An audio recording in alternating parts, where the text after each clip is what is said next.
HarperCollins presents Giving a Damn, Race, Romance, and Gone with the Wind. Written and read by Patricia Williams. Chapter 1. The Battle of Love. Here was the last ever to be seen of the knights and their ladies fair. Of master and slave it is no more than a dream remembered. It was not a kind thought that flitted across my mind while I waited at the airport in Montreal. The weather was bad, my flight was late, and I was having lunch on the American side of the terminal, listening to a big, jovial man talking about his son's wedding on a former cotton plantation in Charleston, South Carolina. The man was discussing ordinary things: the weather, the bride, the wine served, what music they played. Everyone, he said, was dressed in antebellum clothing. So much fun, is how he summed it up. Dancing on graves is what went through my mind. And then quick on its heels, a well-disciplined self-flagellation, a socialized apologia. Am I being uncharitable? The man and his companion passed on to the vast quantities of beer consumed at the reception.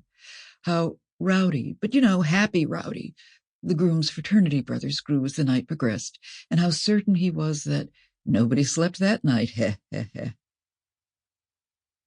The second unkind thought that passed through my mind was, I am so glad that neither this man nor his son nor his son's beer-guzzling frat bros own my body.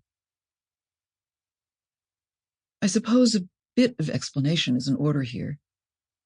The overwhelming majority of African Americans are to some degree the carnal issue of precisely that heh heh heh.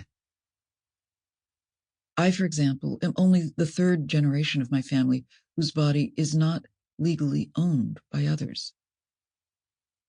My maternal great-grandmother was born a slave. My maternal great-grandfather was a white slaveholder who impregnated her sometime around 1860 in order to increase his livestock of plantation laborers, his stock of lives. It was not just sport to rape one's slaves. The children therefrom were valuable currency, investments in their owner's wealth, by virtue of their potential for profitable divestment.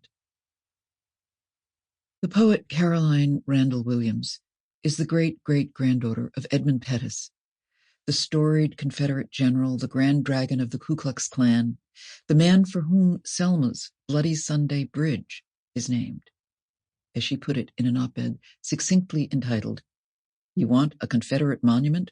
My body is a Confederate monument," in the New York Times on June 26, 2020. Writing about the removal of Confederate monuments, she observed that there are those who dismiss the hardships of the past. They imagine a world of benevolent masters and speak with misty eyes of gentility in honor and land. They deny plantation rape or explain it away or question the degree of frequency with which it occurred. To those people, it is my privilege to say, I am proof.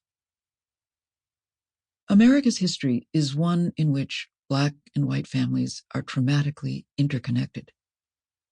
But that history is repressed. The pain of it echoes across generations.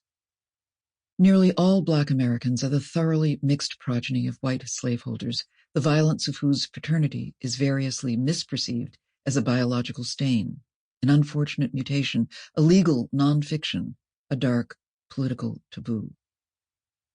The scars of slavery's violence are hard to talk about. My mind drags the details into the present involuntarily.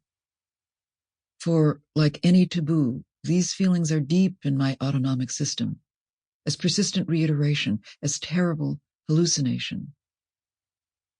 A thing which has lost its idea is like the man who has lost his shadow, and it must either fall under the sway of madness or perish, wrote Jean Baudrillard. Growing up, I was protected, insulated, cautioned, and by some measures made paranoid by my grandmother's narrative. Then, Sample complete. Ready to continue?